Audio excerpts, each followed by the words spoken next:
Agora, pela primeira vez em 50 anos, a antiga cidade e seus arredores estavam em mãos de um único poder local. Para aqueles com boa memória, era a primeira vez que os judeus tinham total controle da área da cidade antiga em quase 2000 anos. Os israelenses eram um povo com sonhos.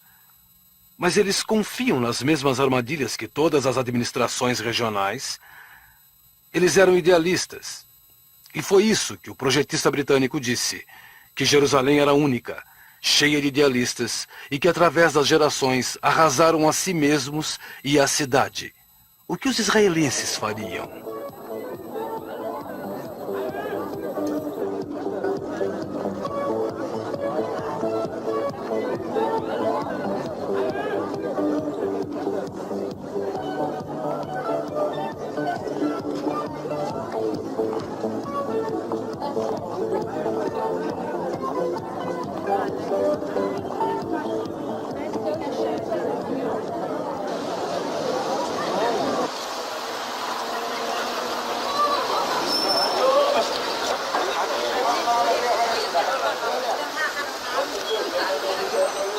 Em 1968, um projeto para Jerusalém foi apresentado, contendo ideias maravilhosas para o desenvolvimento da nova e da velha cidade.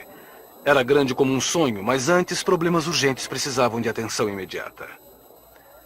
Antes de 1967, por exemplo, havia água na Cidade Velha apenas 3 vezes por semana. Esgotos da época turca estavam em estado deplorável. Havia eletricidade em apenas poucos lares. E a iluminação pública era completamente inadequada.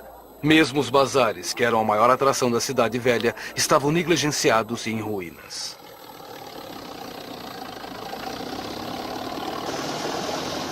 A única solução era a remodelação completa da infraestrutura da cidade.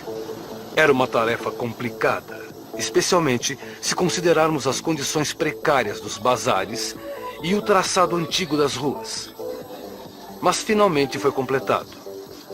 Dentro do portão de Damasco, havia uma mudança completa, com as frentes das lojas e da praça sendo redesenhadas e reconstruídas. Mais para dentro, onde os bazares começavam, a iluminação foi mudada e o teto reforçado.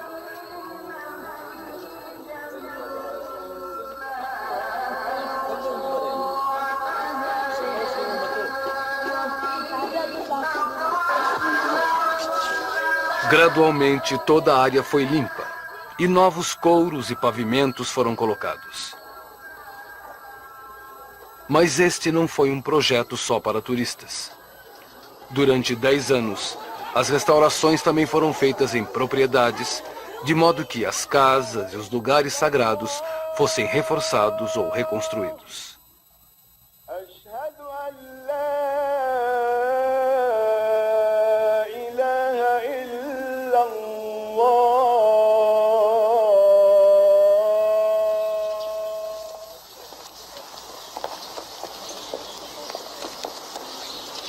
Esta porta, a Porta dos Leões, ou Porta de Santo Estevão, provavelmente é o mais importante para os cristãos, estando perto a última entrada de Cristo na Cidade Velha. A área dentro do portão foi chamada de Berkat Israel, ou seja, a Piscina de Israel. Em desenhos antigos recebe o mesmo tratamento romântico, mas os britânicos não acharam nada romântico aqui. Na verdade, viram uma piscina de águas putrefeitas muito próxima da área muçulmana. A atitude deles? Fechar a piscina e drenar a área. Nos anos 60, toda a área estava em ruínas e era usada principalmente para a distribuição de suprimentos a refugiados.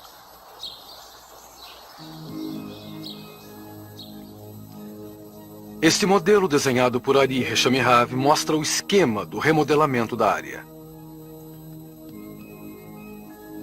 A ideia básica era construir jardins públicos ao longo da entrada da cúpula do rochedo. O projeto também incluía locais de descanso para os peregrinos ao longo dos jardins, onde se poderia relaxar antes de ir para a cidade. A rua mais conhecida na Cidade Velha é a Via Dolorosa. Supostamente, foi o último caminho de Cristo ao Calvário. Seconda stazione. Qui Gesù è caricato della croce. Pater noster, qui est in celis, sanctificetur nomen tuum. Em 1967, a Via Dolorosa também estava em ruínas, como muitas partes da cidade. Aqui os reparos trouxeram recompensas inesperadas.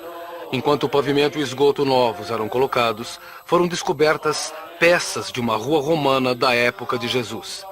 Mais tarde, elas foram incorporadas à superfície da nova rua. As últimas 5 estações da cruz estão dentro da igreja do Santo Sepulcro.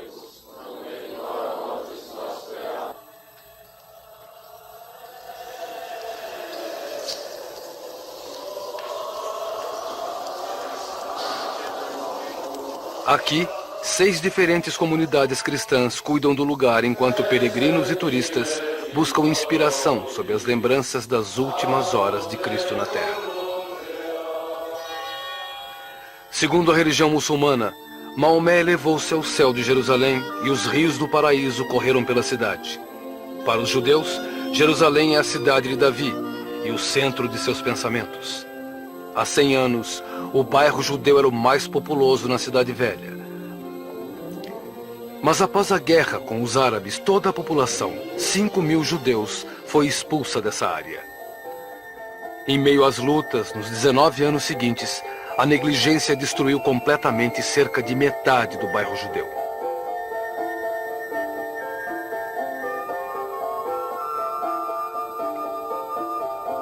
Onde antes havia lares e vozes, sinagogas e orações, escolas e risadas, agora habita o silêncio. A volta ao bairro judeu, sem dúvida, foi uma experiência muito emocionante. Cheia de todos os tipos de desafio, criando muitas oportunidades diferentes em várias direções. Um pensamento era não fazer nada, deixar a destruição e preservar o bairro judeu como um tipo de museu gigante. Outro pensamento era construir uma enorme plataforma sobre toda a área, deixando o passado embaixo e construindo uma nova área no bairro em cima. Todos tinham várias ideias, mas um tema era dominante. Seja lá o que acontecer, o bairro judeu tinha que retornar à vida.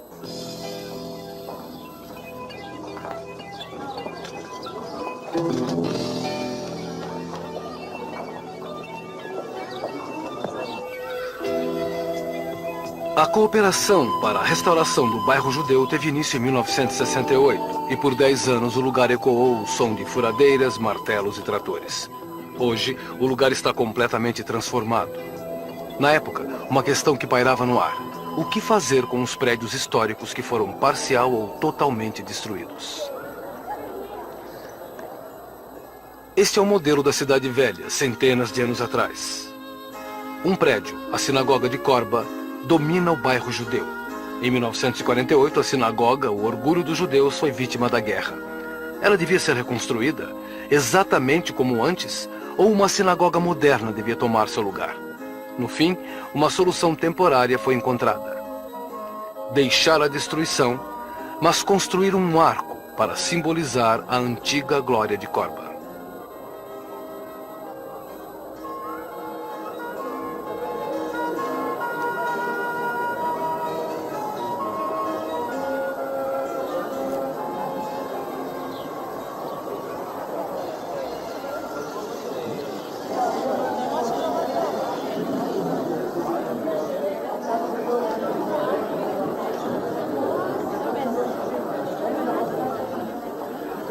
A Cidade Velha era dividida por 2 ruas principais, uma no sentido leste-oeste e outra no sentido norte-sul. Seguia um traçado romano. Uma das ruas cortava onde é hoje o novo bairro judeu, mas com o tempo seus resquícios desapareceram. Algumas pessoas acham que ela está aqui, entre a Rua Rabbad e a Rua dos Judeus. Há uns 20 anos, esta área foi totalmente negligenciada e ruiu.